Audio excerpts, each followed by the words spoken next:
This is Very Bold Radio and Podcast with your host, Steve Teel, bringing encouragement through God's Word and through inspiring interviews.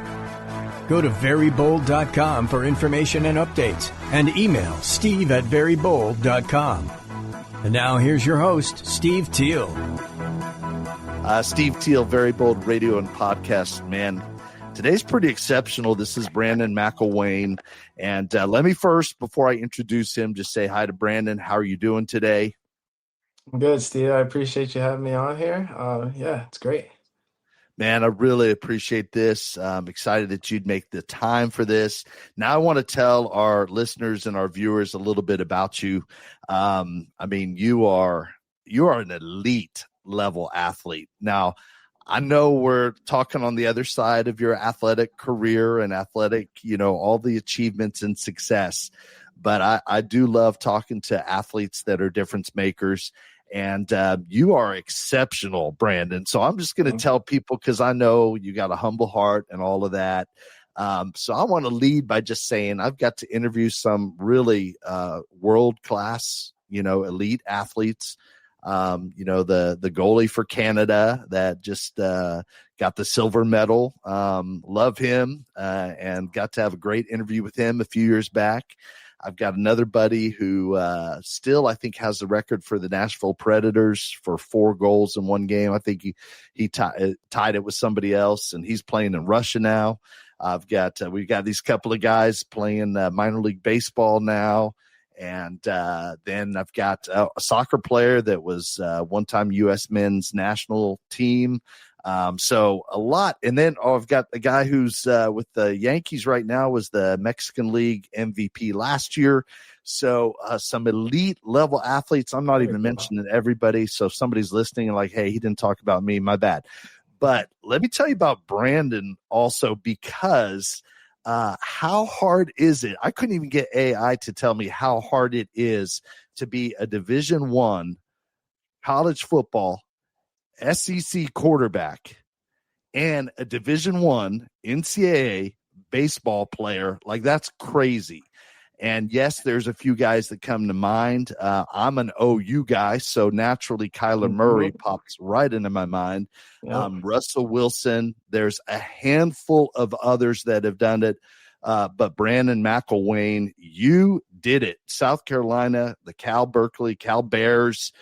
So Pac-12 or whatever it was back then, the SEC, crazy. And I want people to know, that is so hard to do. So, you are elite of elite to be able to do that. So we got some things. I want to go a little bit down. I want to hear some of the stories of what you've done and what you've accomplished. I'm going to be remiss, never used that word before. I'm going to be remiss if I don't mention the connection with longtime family friends. Jack and Linda Bergen are some of my parents, I would say, very best friends. And then I grew up when we were stationed at the same place. Both our dads were in the military, with John, the oldest, and then Mike Bergen, who is your father-in-law. Yep. Yes, sir. Yeah. That's crazy. Yeah, it is. It is. It's amazing that we're back here.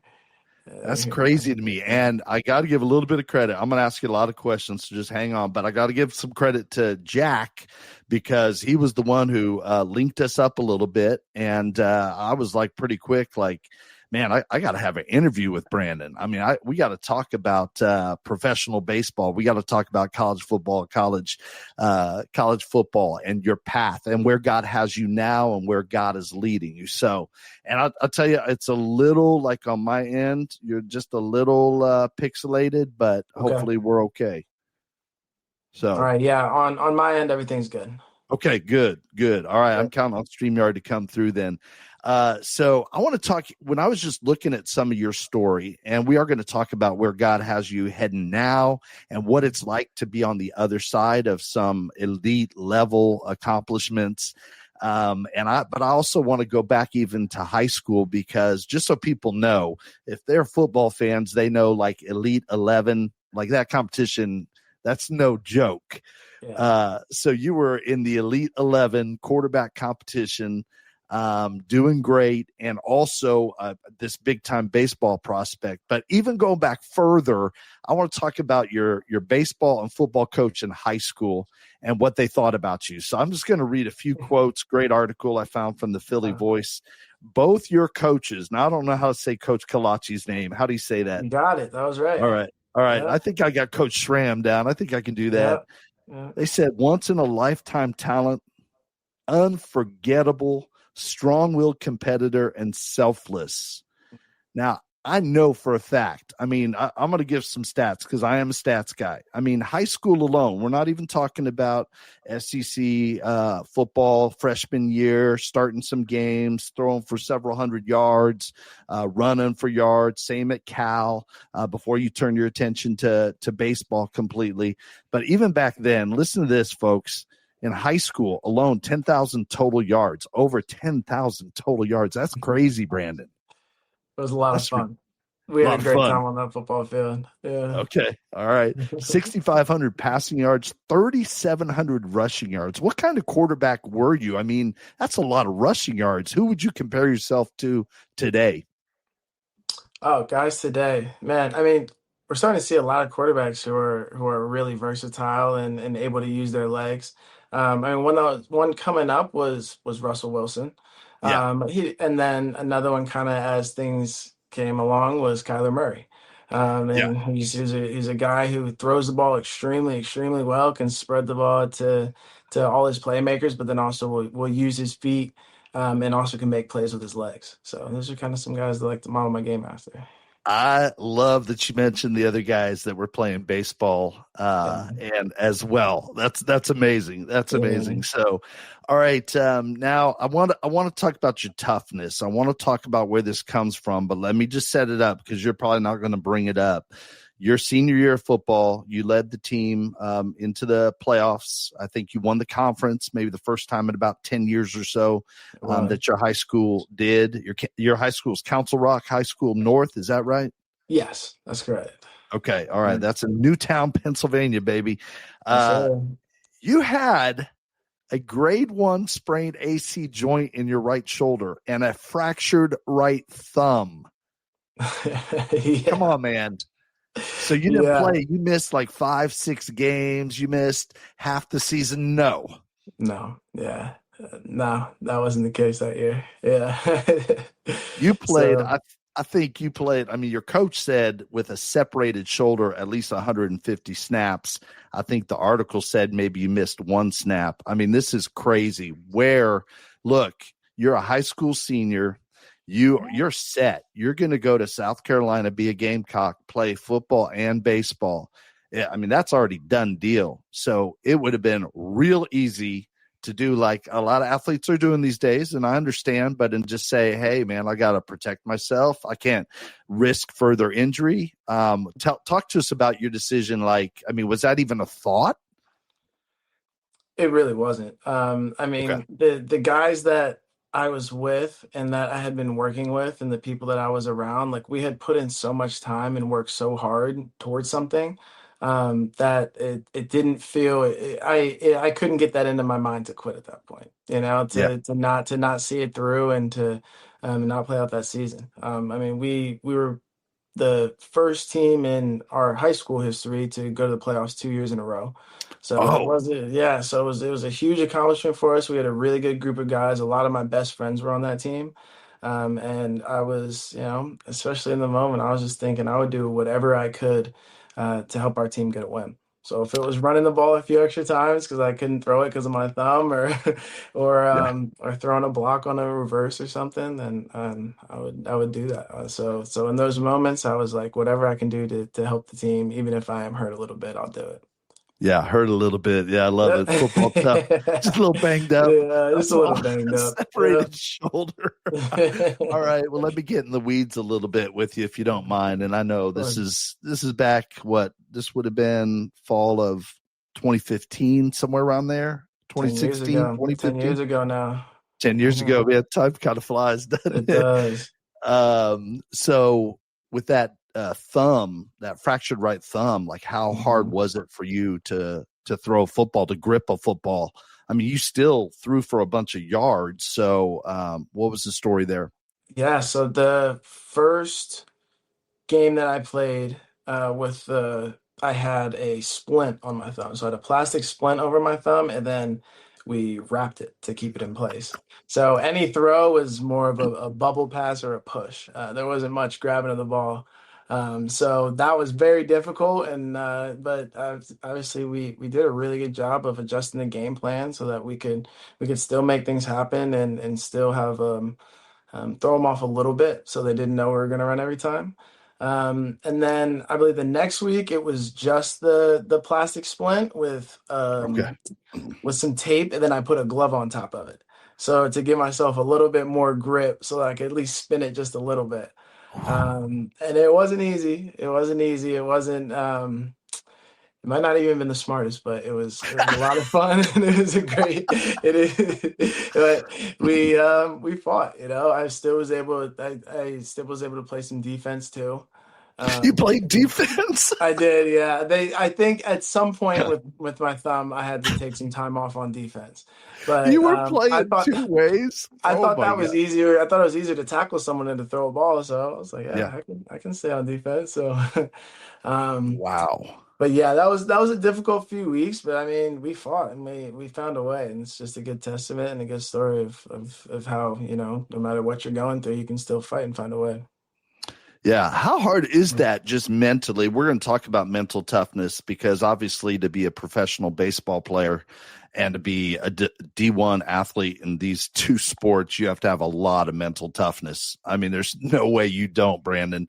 But talk to me just about even you're out there and you're used to spinning it. You're used to being able to throw Yeah. it. And you got this one thing wrong and you can't do it. Like, how do you just deal with that from even a pride standpoint? And Yeah. remember, I'm an OU guy. And so Oklahoma football, and last Hmm. year, our quarterback had a thumb surgery in the middle of the season. Yeah. And nobody talks about, because he's like he's not going to talk about how hard it is to throw a football, but things change. How hard was that on your pride even? I mean, it was very difficult, obviously, because I wanted to be the best player that I could be on the field every single time, and that was holding me back Yeah. in certain ways. But then again, as a quarterback, I learned that my job was to run the play. So at a certain point, it doesn't matter what I'm going through. It doesn't matter what is happening around. There's a play that I have to run, and it's my job to execute it. So um, at a certain point, the other things have to go out the window, and you get back to the main focus, to the main thing. Yeah. And I mean, obviously, those games aren't just hard for me; they were hard for everybody because we were changing a whole game plan.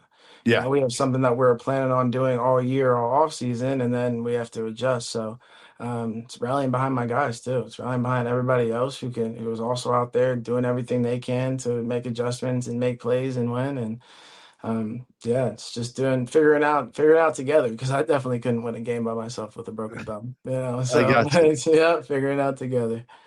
And what about that right shoulder sprain, the AC joint? I mean, when did that come into play?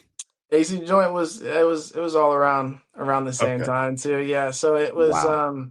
I think the AC joint happened a little earlier than as I Okay. was kind of recovering is when my thumb. Um, so that was again hard. We were practicing throughout the week and um, just not knowing the first few days of the week if I were going to be able to throw or not. Yeah. But then by the end of the week, just kind of adjusting my arm slot a little bit and trying to throw from a lower slot. We made it work. And luckily it wasn't at the exact same time when it happened. It was a little bit Oh my before. gosh. So yeah, but we made it work. Did anybody around you just say, "Hey, Brandon"? I mean, maybe this is God talking and saying, "Just back off." Was anybody saying or your coach saying, "Hey, we understand. If you need to just take a few games off or whatever"? Was there any talk like that, or what was that like? Yeah, no, they totally did. I mean, all of it was a lot of conversations and asking me how I felt and what I could do. And no, they were awesome about it because especially as a competitor, every competitor wants it to be their decision if they're on the field or not. Right. And they allowed me to figure out a way and to work with me to find a way to get me on the field, finding the little splint and different creative ways, the tape or the glove or Yeah. whatever it was. So as much as they definitely were looking out for my best interest and making sure that I was okay. Yeah. And as I shared to them that I could play and I could do this, I could do that, we would put into the game plan and see how it worked and go from Yeah. there. All right. And I'm sorry. I know I'm just in the weeds with you, but even just taking snaps, were Yeah. these shotgun or were you under It was center? shotgun, shotgun. Okay. Yeah, under center might have been impossible. Yeah. So the shotgun. Luckily, we were primarily shotgun, Okay. and once I caught the ball, we could run the play. So as long as I did Okay. that, we were doing all right. Okay. All Yeah. right. Okay. All right. And I know there's so much to talk about, and I'm still back in high school, and we're not even moving forward that much. But I just had to ask those questions. One of the questions I got to ask just with it is, I know that's just a pretty good demonstration of your toughness. Where does that toughness come from? Oh, that's a great question. I mean, at a young age, my parents told me that God has blessed me with abilities that not everybody has athletically. Mhm. And I've always wanted to just glorify him through that, through what I did on the field, through giving everything I could, every time I was on the field. Yeah. And I think that definitely helped me get through a lot of hard times, a lot of painful times, and understanding that I was in a place I was supposed to be, and there's someone looking over me, and that I was going to be all right after. I was going to be able to recover, and I was going to be able to get back on the field another day. So yeah, I think that's kind of where it came from. Man, well, let's talk about some of that faith, Yeah. because for a lot of kids, 16, 17 years old, getting a lot of notoriety. I mean, people are talking about you in really big terms. I mean, because they're recognizing just this elite level of athleticism to be able to do football and baseball. And it would be very easy to be prideful. It would be very easy to be like, look at me. But everything I can see from quotes from your coaches, you weren't that way at all. So talk to us about how your family and maybe your faith sort of kept you grounded.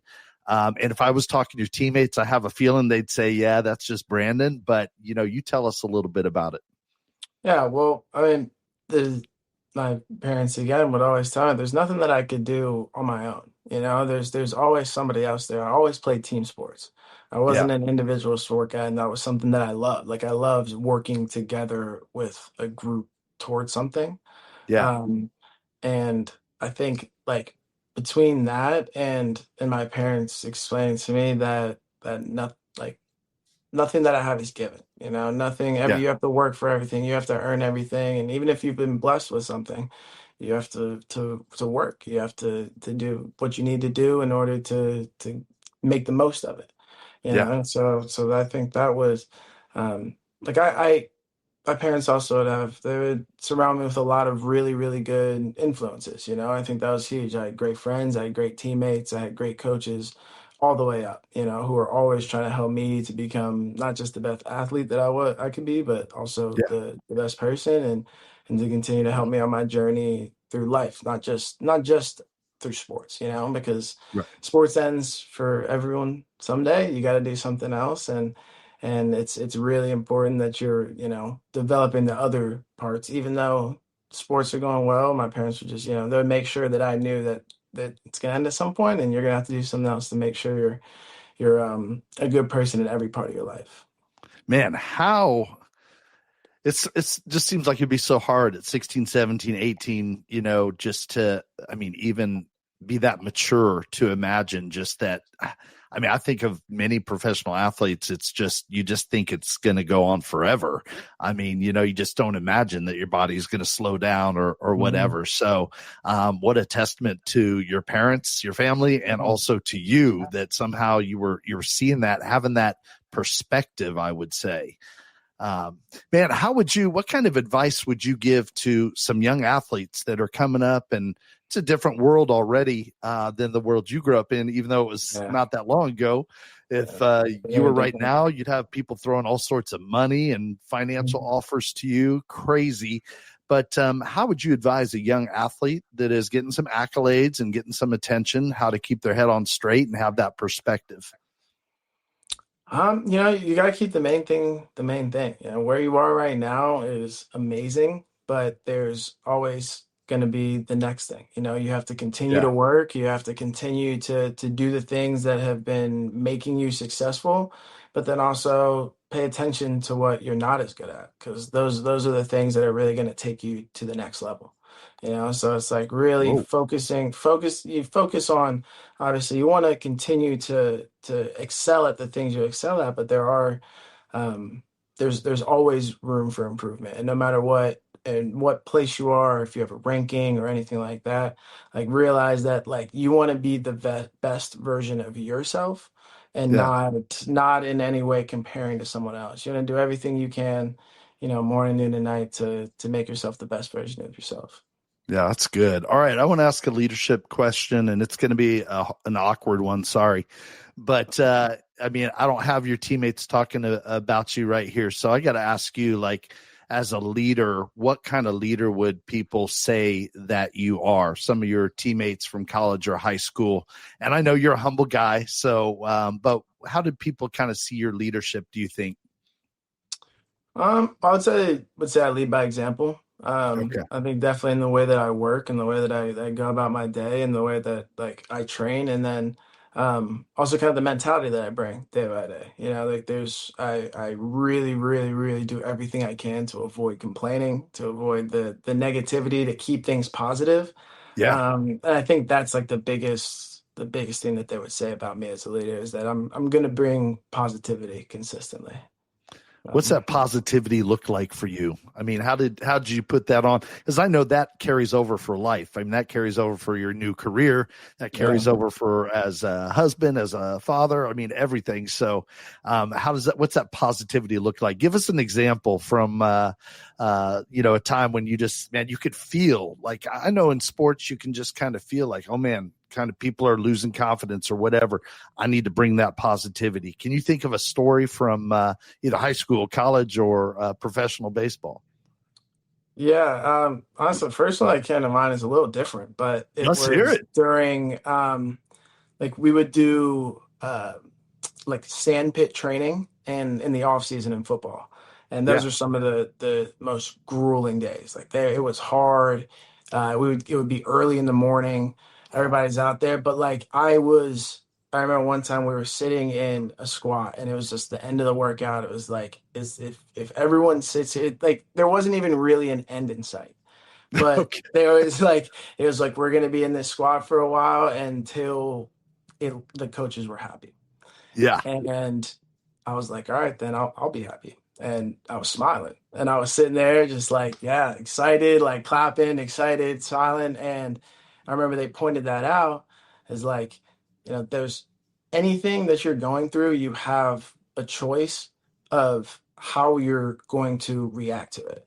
You don't Yeah. have a choice of every situation you go through, but you have a choice of your mentality throughout the situation. And you can look at it as something that's extremely hard and growing. You could be miserable about it, or you could be Yeah. excited about the opportunity that you have in front of you. So, Oh, that's good stuff right there. Do you feel like you got that from like your mom or your dad, or is that just how you've always been? yeah, I mean, definitely they've like when they say to me, you have to glorify God in everything you do. That's to be a light, and that's something my mom would always say is to be a light and to shine, like to let your light show. So that kind of is a way that I've always done that is like try to avoid negativity as much as I can, try to be positive and in every situation. And Yeah. and yeah, I think that's definitely a testament to the things that she's taught me. How about those moms? My mom always tried to teach me to be a blessing, and your mom Yeah, is teaching you to be a light. I yeah, love it. Well, talk again, kind of from an advice sort of perspective of maybe there's a young Christian athlete, male or female, and they're really competitive at a high level, but they want to be a light. And in the sports world, sometimes, I mean, and I'm guilty of this. Sometimes, I mean, the sport itself or they claim can become like idolatry. Like, it can kind of push its way up to the top Mhm. where even in my own life, I'm like, man, am I idolizing that? And I got Jesus like second or third. Mhm. So how do you like get to be a light? Can you think of an example where obviously that positivity and that leadership is a light, but could you think about what else that might look like and give some advice for some young athletes? Yeah, I think it's kind of would be, I guess, going up when I think about Yeah, some of the situations I've been where we've had like a really strong team. yeah, It's people who talk about things and are constantly discussing things and are also like who are able to, and when you say be a light, it's like you're not worried about anything that you're saying. You're not um you have a good group of guys who are working together and yeah, always like conversating and trying to get somewhere.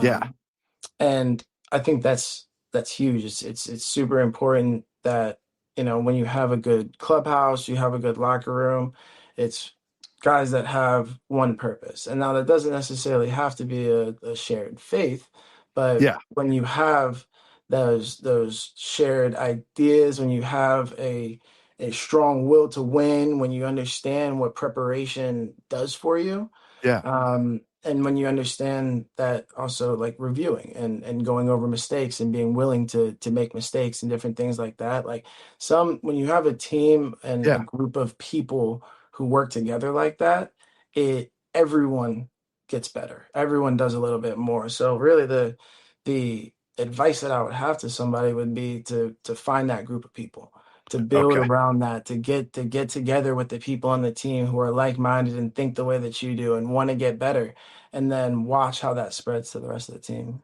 Man, that's good, Brandon. That's good. All right, man. You just led me to my next question. I didn't have it until you started talking. So, Mhm. man, tell us about a clubhouse or a team that it doesn't have to be like your favorite team ever, but is memorable. And I can tell your bond with your high school guys was really tight. Mhm. So maybe I'll say like maybe I'll give you that one, but It's maybe one of your definitely fun. college experiences, or I don't Yeah. know. I mean, professional sports seem to be very different from like high school and Yeah. college. No So doubt. give us one or two examples of a clubhouse or locker room that was tight like that. Yeah. Yeah. My high school definitely comes to mind when I think about that. And our high school baseball team was really, really close. Okay. Yeah, that was Coach Schramm was our coach, and he was one who he was really, really good about getting us to be a family. Oh, We had a coach, our late coach Rabs, who mm, would have us break it down on together every single time. And it really meant something. Like when he said what it meant, when he explained the teams that he had seen and the people he had been around and what it looked like when teams were great and that meant that they played together. Like yeah. it really meant something every time we broke it down, and that's not something that sometimes, you get in there one, two, three and get out Yeah. of there. But like every time we came together, we were coming together as a team. And Yeah. we really saw that, and we saw a lot of success. We had some unbelievable comebacks in the playoffs, some unbelievable games, ended up making to the states, and having a Wow. really, really, really successful season. So that like you could feel it when we were there. You could feel that Yeah. that was a team that was playing together, that wanted to do something together and wanted to win. So that was really, really cool. And then in college, um, man, college and then pro. So I'd say when it comes to Yeah. pro, Yeah. you're right. Like it is a little bit different. It's a Yeah. different situation. It's a different um a little bit different of a mindset when you're going into every game. But I had a really, really cool experience actually after I got released from the Mets. I went and Okay. played independent baseball in the Frontier League, and I Okay. played in it with a team called the Washington Wild Things. And Love yeah, it. which is fun. Yeah, a lot of fun out there. And we ended up making it to the championship, and Yeah. we played in Quebec. Um, and really, really cool experience. One of the different things about that, it's guys from everywhere, like Yeah. from all walks of life who have joined the teams at different time, who are different ages, have been through so many different journeys. Yeah. But again, there is something when you have a clubhouse of guys who are in there spending time together, like just like building relationships and not just Yeah. like being guys on the field. And when you see something like that, again, you can feel it, you can tell it becomes a really, really cool atmosphere, a really cool environment. And you end up winning usually, leading to Yeah, that's success. great. That's Yeah. great. What does it take for building relationships? Because obviously you've had so many different athletic teams and experiences, and sometimes you just run into a culture, whether it's the coaching or whether it's just, the older guys above that just don't allow for that like cohesion. Yeah. So, I mean, sometimes it's like fighting an uphill battle, I would imagine. Yeah, yeah, no, it definitely can be.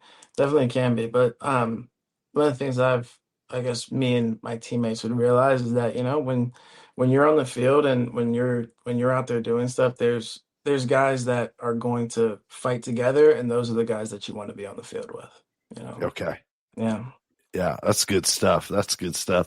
All right, let's go back to high school real quick. And I've got all your teams lined out. I didn't have the Wild Things, so I'm sorry I missed out on that. I'm glad you brought it up. Well, I love it. And that's not even, I don't even have Italy on here, but I think there's an Italy story or two in there as well. yeah. But just going back to high school baseball, I mean, you were on varsity all 4 years, I believe. Mm-hmm. Yes, sir. So were all 4 years that cohesive, or was it like your junior and senior year, like all your guys are together? Because I'm imagining you're on varsity as a freshman. I'm guessing you might be the only freshman that's up on varsity. Mm-hmm. So then as your guys that you grew up with, went to middle school or junior high, now you're together as sophomores, juniors, seniors. I'm imagining maybe there's even more cohesion. Or did you feel like it was that way all the way through? Coach Schramm did a great job with that program and still does a Okay. great job with that program of making sure Okay. that everyone understands the program values, and that everyone Yeah. buys in, which was awesome. But yes, for Yeah. sure, as time goes on, and I got to play with like my close friends and the Yeah. guys that I was spending a lot of time with. Yeah, it means a lot to be playing with your brother, and Yeah. even and that was something that our coaches did a good job of making it. Feel like a family from the beginning, but then Yeah. even then, once you are playing with those guys that you've spent years with, and it's a lot of fun. We had a Yeah. unbelievable time, had some unbelievable experiences, and yeah, it really did it was so much fun. It was great. Yeah. All right. Well, obviously, just from the way you're talking, Coach Schramm must have been a pretty great leader. I'm guessing. No doubt. Can you just point to another coach or characteristics of great leaders that have been coaches that you've learned from? Yeah. Oh man. I've had so many great coaches from like youth ball through high school, college, pro. Like I've had so many coaches that Okay. it'd almost be hard to just Okay. name one. So like the Yeah. characteristics though is like Yeah. it's someone that really um is building a relationship with you, is someone that Okay. understands what you want from your career, Yeah. just as much as what they want for you, and then pushes you to even want more, even want better. Yeah. Because every kid wants to be a professional athlete, or majority of kids, or they Yeah. have dreams, but not everybody knows exactly what it takes to get there. So, Yeah. I mean, I've had some amazing strength and conditioning coaches who have Okay. pushed me to levels that I could never imagine, and coaches of quarterback coaches who I had since my childhood, who have such an amazing impact on me. But Yeah. the I think the best coaches are the ones who aren't just coaching the physical, they're also coaching the mental. Okay. All right. That's good stuff. That's good. All right, man, I got some more questions for you. One is way back in the day when I was in college. I want to ask about you eventually choosing baseball. When again, I want to point out for people like at South Carolina. I mean, you played 8 or 10 games your freshman year. I'm guessing you were 18 years old. I don't think you redshirted or anything. No. And at Cal, I mean, you're playing all these games and rushing for yards, passing for yards, the whole thing as a young guy, and then ultimately making that decision. Why? I've got a little story. When I was in college, I went to a college called Oral Roberts University, Mm-hmm. and they're in Tulsa, and Yep. at least for many, many years, including they made a run to the College World Series a few years back.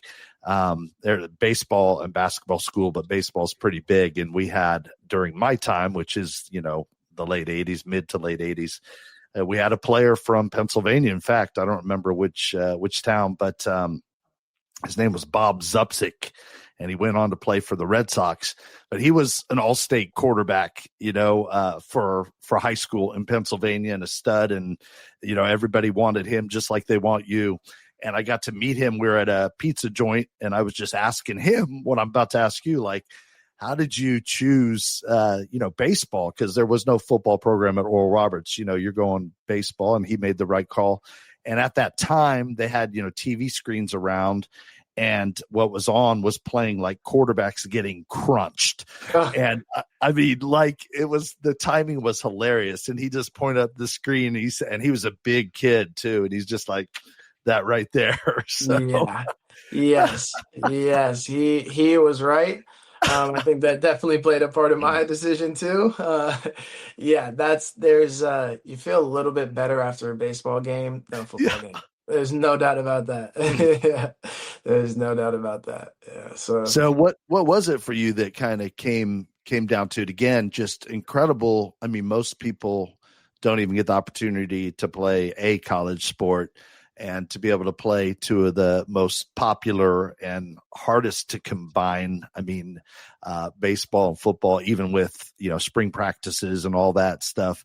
Ultimately, can you give us any insight into how you decided this is what I'm going to do? Yeah. So I would say with all the hits, with all the beating that you take playing football, that wasn't even it. I ended up going and getting hurt in baseball. So I ended up breaking my foot playing at Oregon State. They have that turf field there, and I had metal spikes on, turned the wrong way, and broke my foot. Yeah, so that was my junior year, and I only played about 20 games that season, and I was still blessed to be drafted by the Miami Marlins. So I knew that I was I was gonna have a career in baseball. I knew even without putting together a great season, I saw where I could take a professional career. So at that point, I decided it was going to be, that was also at the end of the spring. So recovering for football season seemed it was possible, but difficult. And I didn't want to ruin 2 seasons by coming back too quickly, getting hurt, and then not being able to play baseball as well. So at that point, I made a little bit of a business decision. It was either come back and try to play again. Oh, I'm sorry. Oh, that's good. I'm waiting for my dog. Yeah. Just grab him, Devin. Grab him. Hi, Devin. Hello. How are you? I'm doing well. How are you? I'm doing great, man. I'm having an awesome time. For loud puppy. What's that? She said apologies for the loud dog. Oh, no worries. No worries at all. It's good to see you. Good seeing you. Oh, my gosh. I love it. I didn't even know he was sitting under me. I didn't either. No, I had no idea. That's so funny. I had no idea. No, I lost my. Sorry. So that was kind of your decision then, was like, man, I know baseball is a ticket. Mm-hmm. At that time, did you have was your love a little bit like always towards baseball, or just you love baseball when you're doing baseball, love football when you're doing football, you're just a competitor? Yeah, I was some of that, and then high school kind of changed things when I got my first scholarship offer for football my freshman year. So that made me think a lot more about football. So it kind of had football in my mind first and foremost, and also I was 15 years old, so it was super, super exciting. But then I would go to baseball season, and like I'd say, the story is about the team that we had and the group that we had, and I loved it. I loved every minute of it, and it didn't feel like something that I wanted to stop, Yeah. So it was hard to say exactly where my love lied. Obviously, I knew that I loved playing football too, and I loved the opportunity to play college football. So yeah, I said, let's see if we can just do both. Rare air. I mean, that is such an accomplishment, Brandon. It's pretty amazing. All right, I want to back up. I know I'm kind of jumping around to high school. One of the stories the Philly Voice told was your baseball coach, Coach Ram, talking about you being a freshman baseball player for high school, and very big, game, clutch situation or whatever. You're 14 years old, I'm guessing, or maybe 15, and he tells you, all right, we just need you to move the runner over. Do you remember the story I'm talking about and what you said, or do you need some reminder? I don't remember exactly what I said, but I think I do remember the story. Yep. Yeah, but so yeah, that was the playoffs. Oh, it's playoffs. If Okay. if I think or remember right, this was after we were in the sixth inning of this game and we are down 7-2. It did not look like we were going to win. Whoa. We started a rally. We got a rally going in the sixth. Ended up coming back and getting to, I think, down by one. Or tying it, and then in the seventh, I ended up coming up in a situation with his son. Actually was a senior that year and was on first base, and he was like, hey, how do you feel, do you want to just, I think this one, he was like, you want to move him over? And I was like, Yeah. I feel pretty good, I want to swing it. And he was like, all right, make sure. He's like, if the first pitch is a ball, like, look over, we might still. And first pitch fastball on the outside, I end up hitting it over the center fielder's head for a triple. His son comes running all the way home, and we won the game. Wow. Yeah, that was amazing. That is amazing, man. That's a great story. Okay. Mm-hmm. All right. Yeah. And I think Coach Schramm talked about you and his son growing up together. And that was the great thing about your coaches, just talking about the kind of person that you are, I think one of the quotes, maybe it was Coach Schramm, I'm not exactly sure. No, your football coach was talking about you not sidestepping anything. I think that was the funny thing. Like, the coach's quotes were interchangeable, according to the author of Philly Voice. It's like they both said the same thing, but just talking about you being fun-loving, down-to-earth kid that you're proud to say that you got to coach. So pretty amazing stuff. All right, let me jump ahead, and I know we still have other stuff to talk about, but your baseball career, professional baseball. All right, wait, I got a trick question for you. This is another not fair question for you first. All right. Now, I know you love your high school. I know college athletics change things, and it's just different, I mean, it kind of can wind up, even with the accolades. I mean, it's the job. And yes, it's different with the NIL and everything, but it's a job, but you're getting a scholarship, but the coaches, I mean, you're on their time, you're on their schedule, it's different. So this is my trick question for you. I'm not trying to trick you, but a hard question. Like South Carolina baseball, South Carolina football, Cal football, Cal baseball. Like if I could say, hey, one of those is going to win the national championship this year, you get to choose. Like, which one do you feel? Wow. Yeah. That is a hard question. And I know you got like fans out there from South Carolina. You got fans out there from Cal. So, I know you got to be careful, diplomatic, but come on, give us an exclusive here. Who would you feel most like this is the team? I think I would have to say Cal baseball. Okay. I think Cal baseball winning the College World Series would be unbelievable. I think that would be just, that was the program that allowed me and got me to becoming a professional. So I gotta give it up to them for that. Yeah. And then, I think it'd be amazing. Yeah, it'd be cool. I think South Carolina. Obviously, I would love for them forever to thee, but I don't have the degree from there.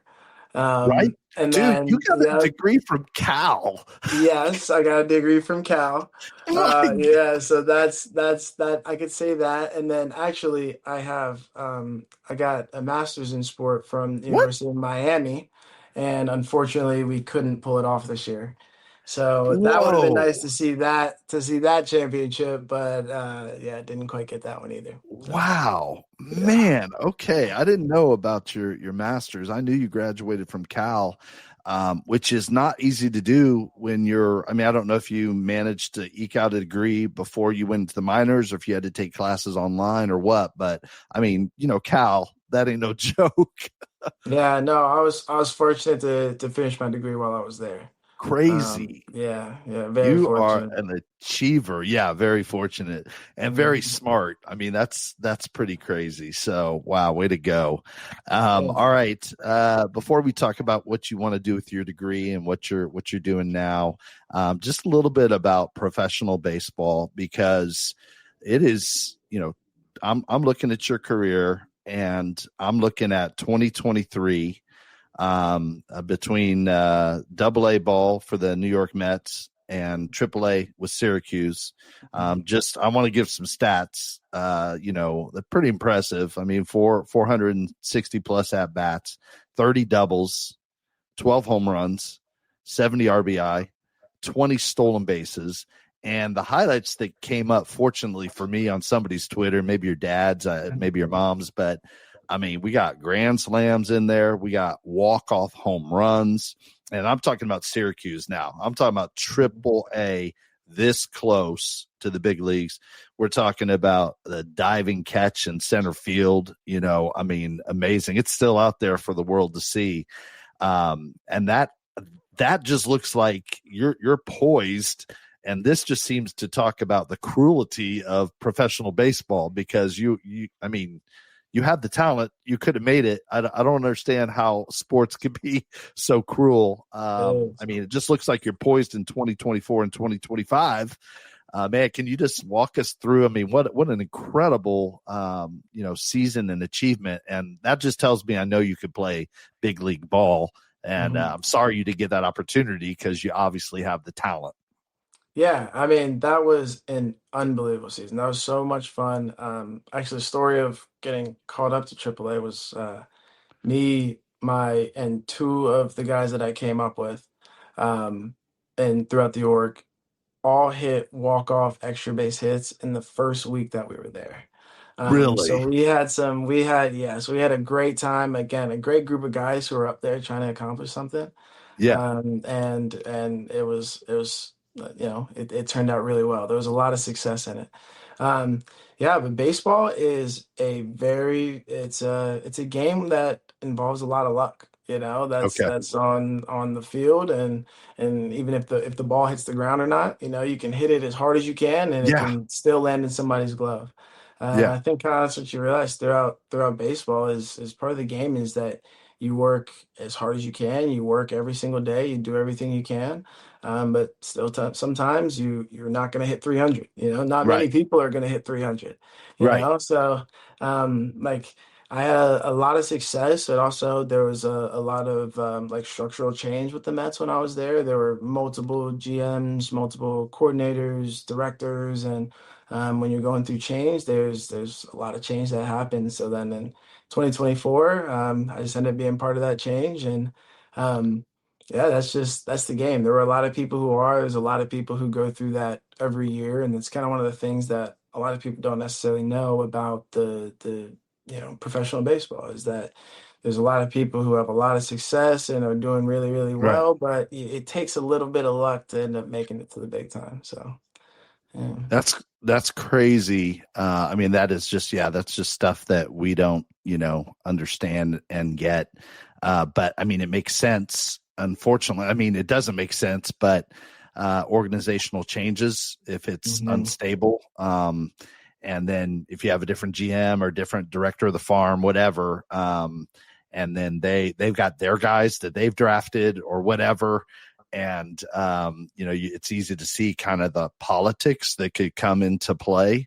But man, that's just crazy. I mean, just 20 stolen bases, 30 doubles, 12 home runs, 70 RBI, and I mean clutch plays, like big plays. And man, it's just a cruel sport sometimes, huh? Yes, it is. Yes, it is. I mean, hitting a baseball is the hardest thing to do in sports, and then you're still only you're happy with hitting 300. There's not many people who are happy being successful 3 out of 10 times. So it Right. really does teach you a lot about life. It teaches you a lot about working hard and continuing to push forward, a lot about resiliency. So I mean, regardless, the lessons that you learn from playing sports always makes it worth it. Tell us about that mental toughness, because like you said, not succeeding 7 out of 10 times is huge success in baseball. And Yeah. I mean, where does your mental toughness come from to get to AAA and do so well? I mean, it just tells you have, like I said, all the tools and the mental toughness, the athleticism, all of that. So talk to us just about the mental toughness when it is out of your control. I mean, the ball hops the wrong way this time. Yeah. The wrong guy gets fired up above that makes the decisions, the guy who was jumping up on the table for you. I mean, tell us about that mental toughness.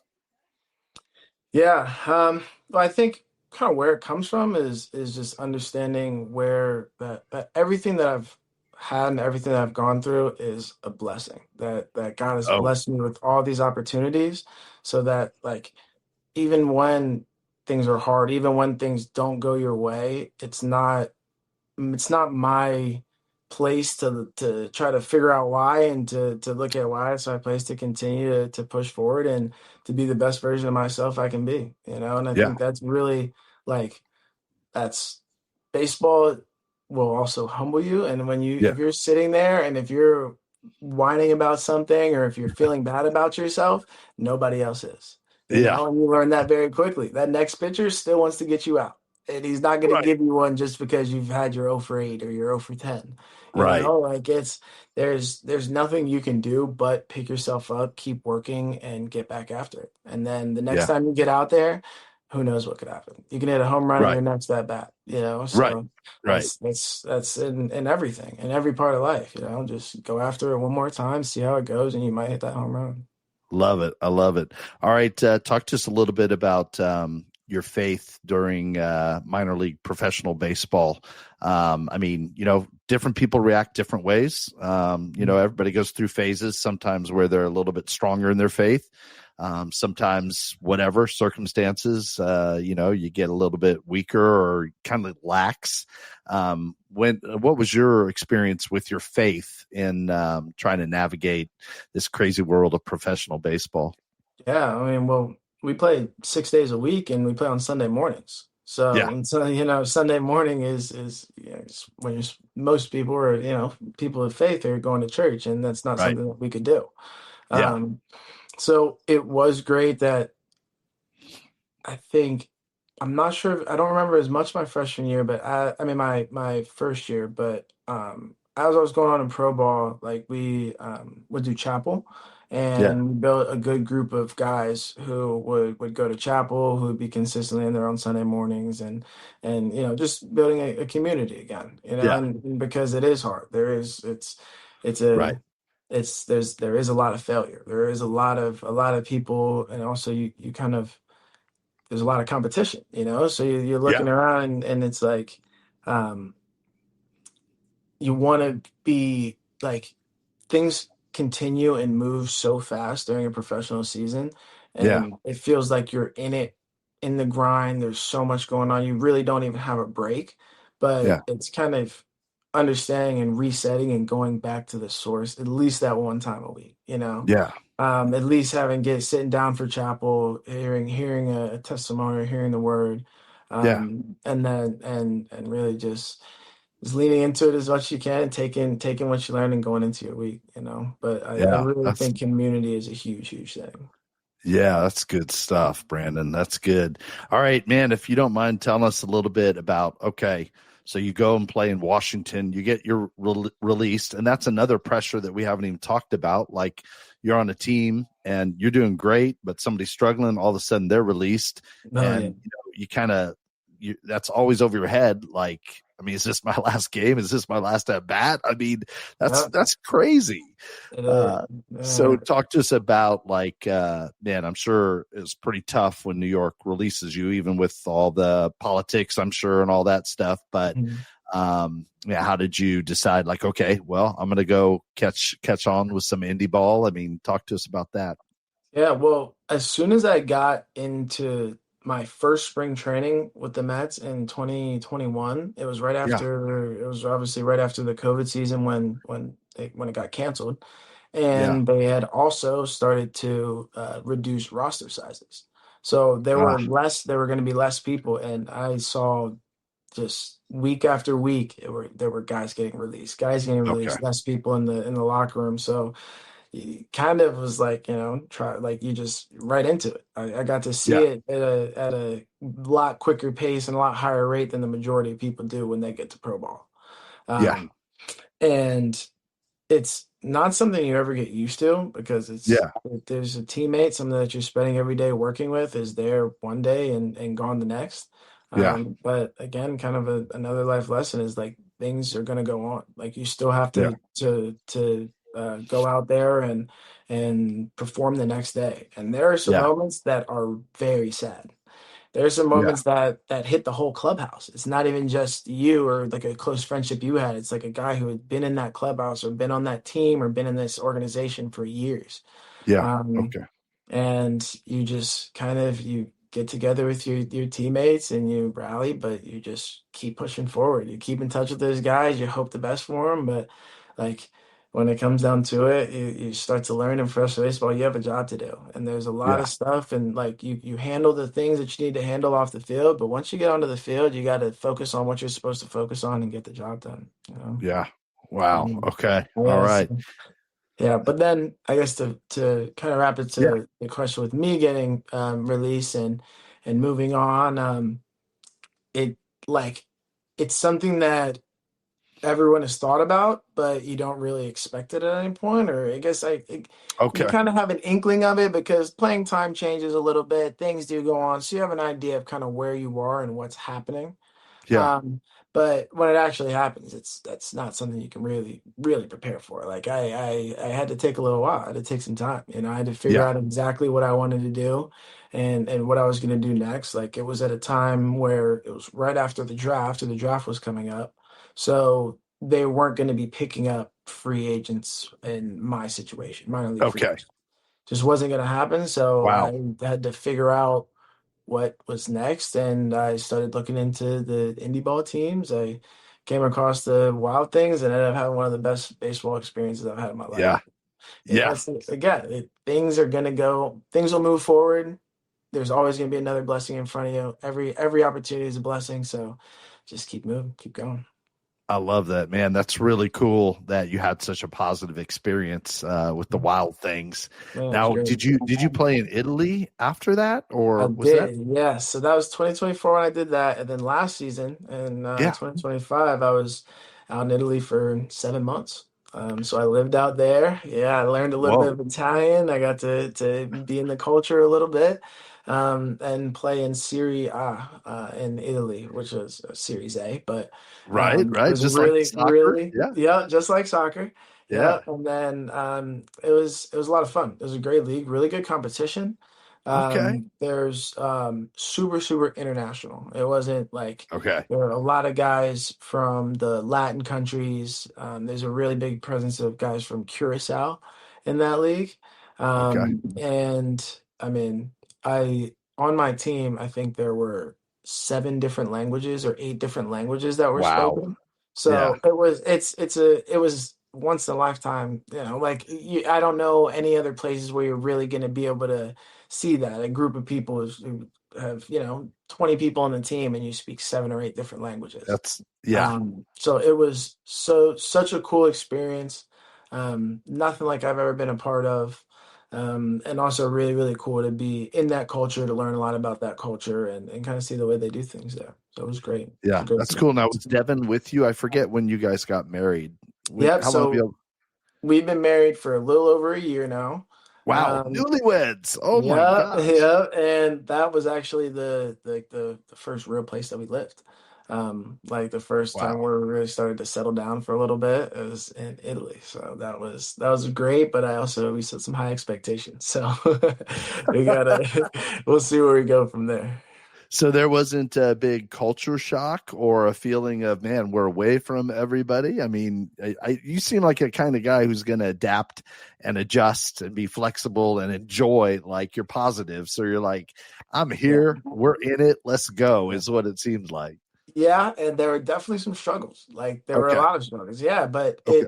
like the benefits outweighed the struggles. Okay. Like it was the opportunity that we had to travel around another country and to see the culture and to spend that much time. Like I Yeah. realized how much of a blessing that was. And now Yeah. there's like I had to learn how to drive a manual car from someone that didn't speak any English. So like that's a struggle, and Yeah. that No that doubt. takes some practice, and or Yeah. driving a Fiat Panda around the mountains that is stick Oh, shift, and it barely can get up the mountains. So there's some things that you go through out there. yeah.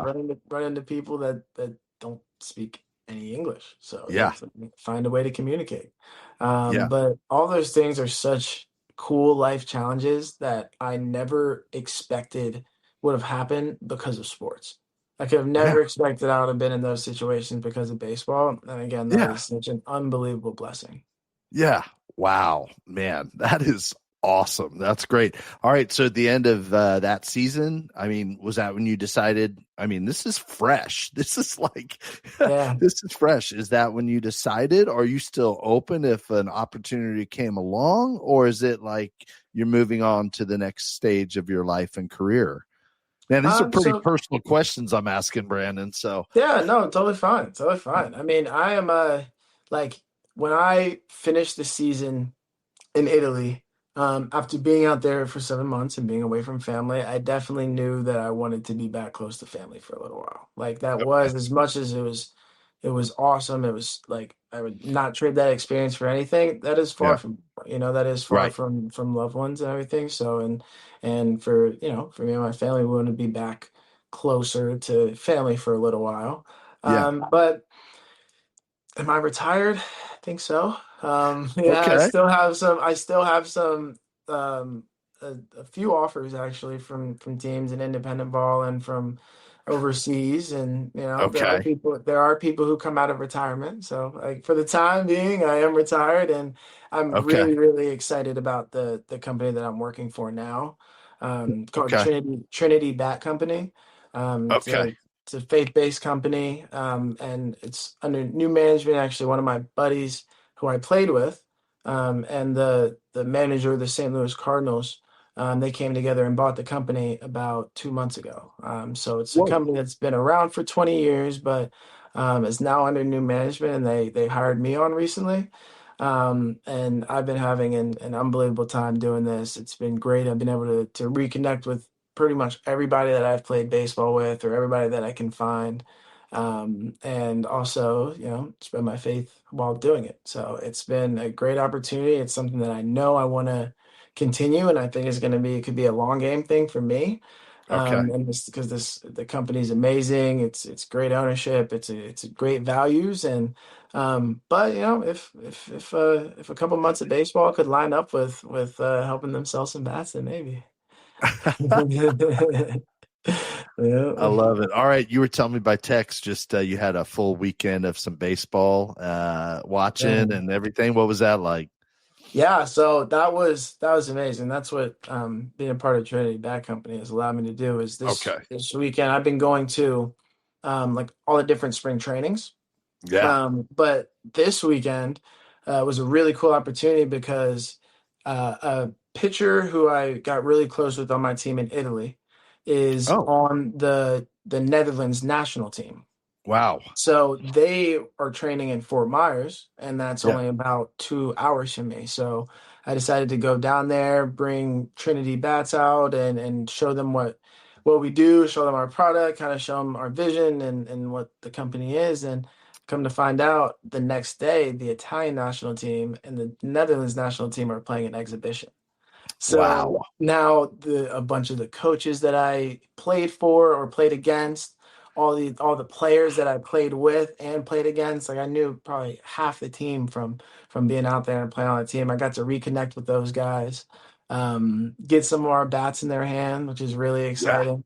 But that was such a cool event. So many cool people that I got to connect with. Good. Eduardo Perez was out there, Didi Ah, Gregorius, Andrew Jones. yeah. And again, to be able to shake these guys' hands, spend a little bit of time with them, talk some baseball, was awesome. It was so cool. So that was Friday.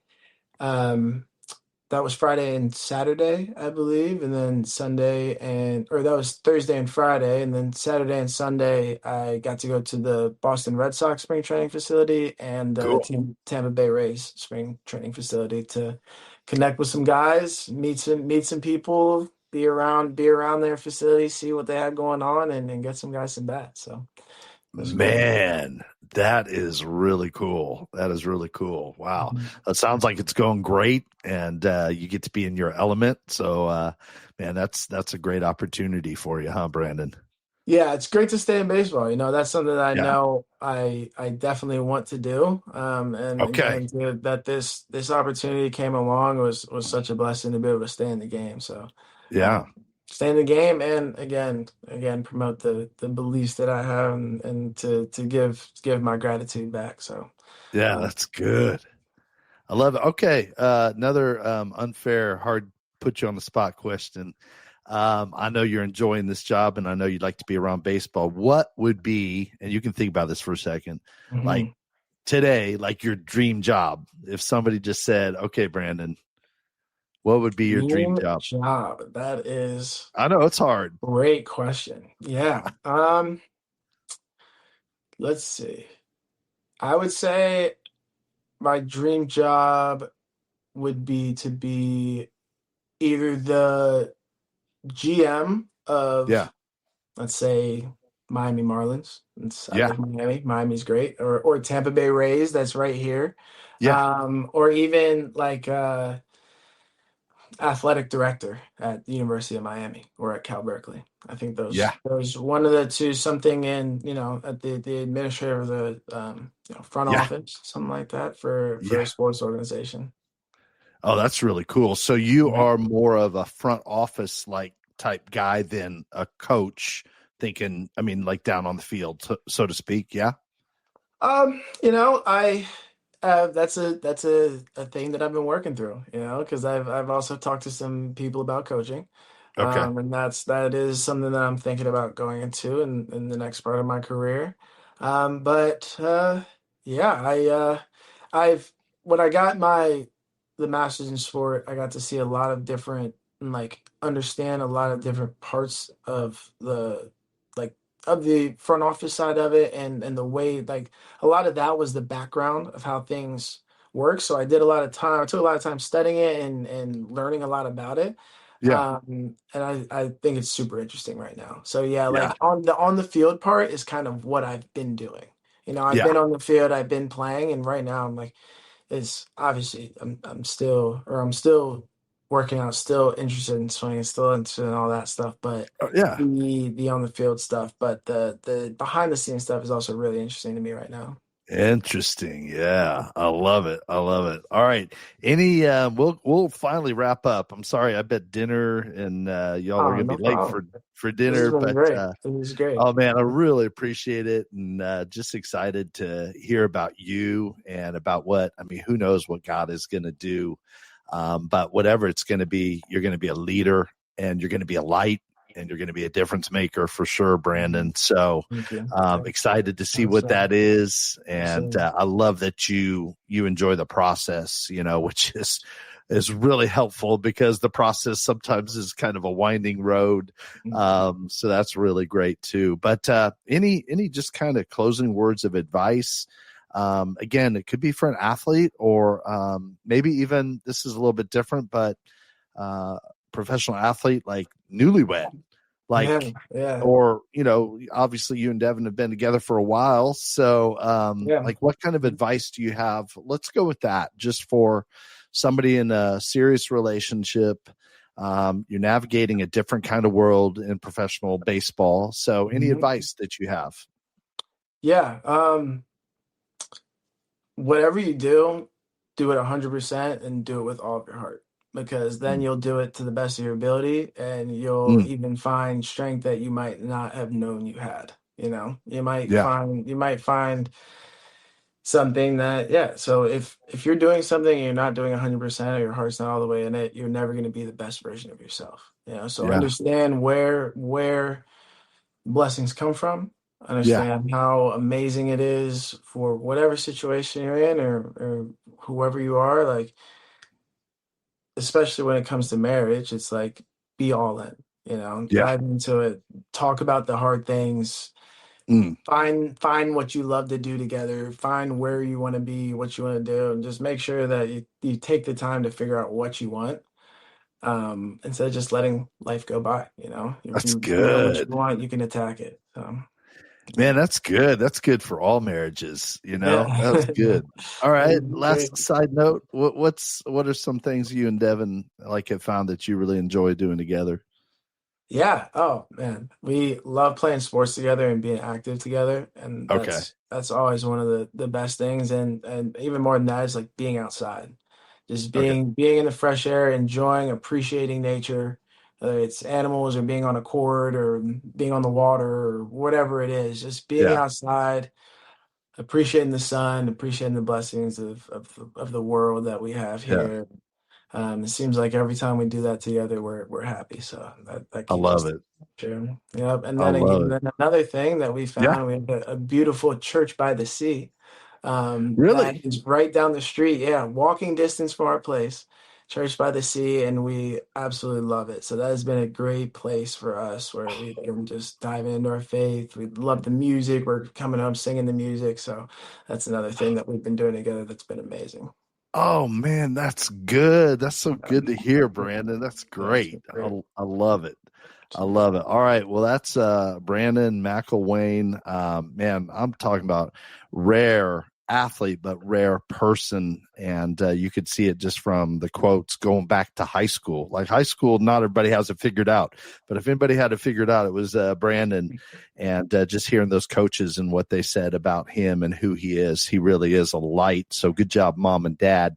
And good job, Brandon. Your mom and your dad can tell you one thing, but you've really taken to it. And man, it's great to see the light of God, the light of Jesus in you. And we're just excited to see what you do. So I'll sign off by saying this. Thank you, Brandon, so much for being on Very Bold Radio and Podcast. Appreciate you.